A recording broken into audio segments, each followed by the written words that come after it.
back to Morning Break. The American Wild Horse Conservation is now joining us. We have Tracy Wilson, Nevada State Director, and Nicole Hayes, Conservation Scientist.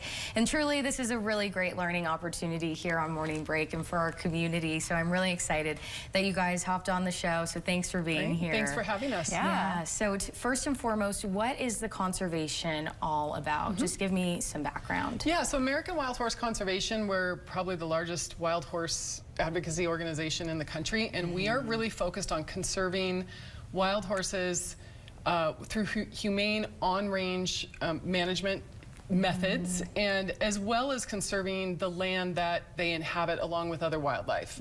So here in northern Nevada, we have a program under a cooperative agreement with the Nevada Department of Agriculture to do fertility control for the Virginia range horses. The Virginia range is unique because it's mostly private land, so it doesn't fall under the BLM and the federal government management. It actually falls to the state Nevada Department of Agriculture. So through those cooperative agreements, and we just wrapped up year 5. We just signed our agreement for year 6, which started on the 1st, so we're pretty excited about that. Yes. We have been administering fertility control to the mares, the female horses on the range. We do that through an air-powered rifle that shoots a dart with an injection in it with the vaccine. And then we have a huge database. We track all the horses. We can track who's due for their next booster and that type of thing to help manage those population numbers, because the private land is seeing a lot of encroachment with development, both commercial and residential. So we need to, manage the numbers within. It's pretty much fenced on all sides. So it just brings you to the point of needing to manage the animals within that space. And the motto that I saw on your guys' website was keeping wild horses wild. I know this can be a fairly controversial topic, but I guess what do you want the community to know just about your efforts and the importance of what you guys are doing? Yeah, we have some really good results. I'll let Nicole talk about those from the program over the last few years, in just showing how we can implement these methods to manage the horses on the range without having to remove them.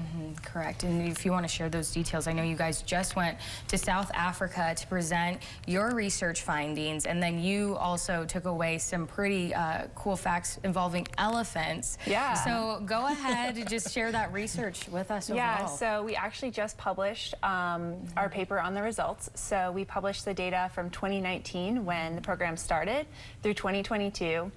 And we were able to show that PZP, which is the immunocontraception we use, that we treat the mares with, the female horses, that we can actually use it on scales that hasn't been seen before. So previously, these kind of programs have been really small herds, small areas, but the Virginia range is much bigger. So it's around 300,000 acres, 3,500 horses. And so we proved with this paper the feasibility of on-range management at that scale. And so that was really exciting to show that here's another solution. Because once you put animals in a confined space, now you've said, okay, you can't expand, we have to manage you now. So now that's on us to manage these populations. And this allows us to humanely and very financially responsibly manage this population, because you don't have to have roundups, you don't have to have long-term holding. And so it, like you said, it keeps wild horses wild while still managing the population. And so that was published this year in Vaccines. And then I went and presented this data down in South Africa at the World Veterinary Association Congress. So it's about 1,500 scientists, veterinarians, and the theme this year was not only advances in the field, but how the welfare of animals and the environment, and how those go together. And so that's really where we came in to show that, we care about the wildlife, we care about the horses, we care about the environment, and we understand that management is essential in these situations. And so here's a way that you can do it. And really putting that forward as a solution. Yeah, and to do it, you guys are from here in Nevada, so that's great that you're making such an impact worldwide. So what was that, those findings with the elephants that you guys learned and took away from that so experience? Nicole's presentation was actually one of 3 presentations on the use of PZP in wildlife management.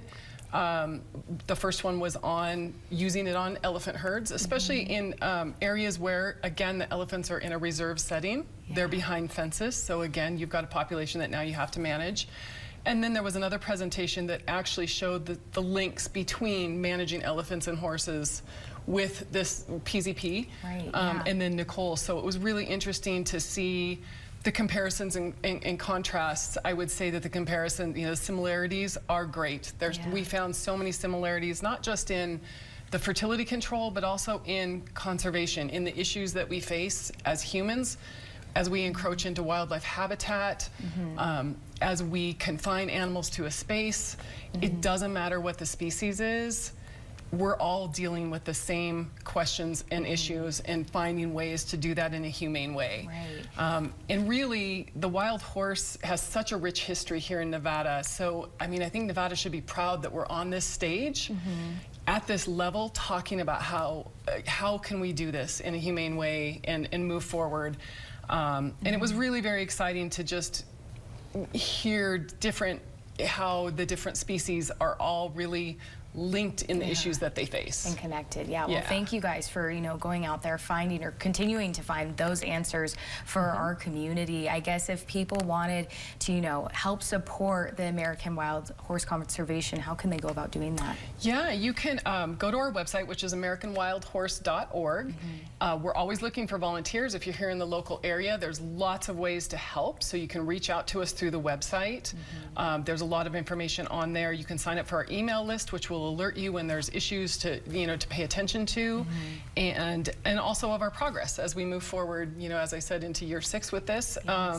So you can get all that information on the website and support us in that way. Well, awesome. Thank you, Tracy. Thank you, Nicole, for your efforts and, sharing this opportunity, or just like what you guys did, with our community. So thank you again. We'll have all this information posted on our website at Kolo. Thank you for having us. Yes, thank you.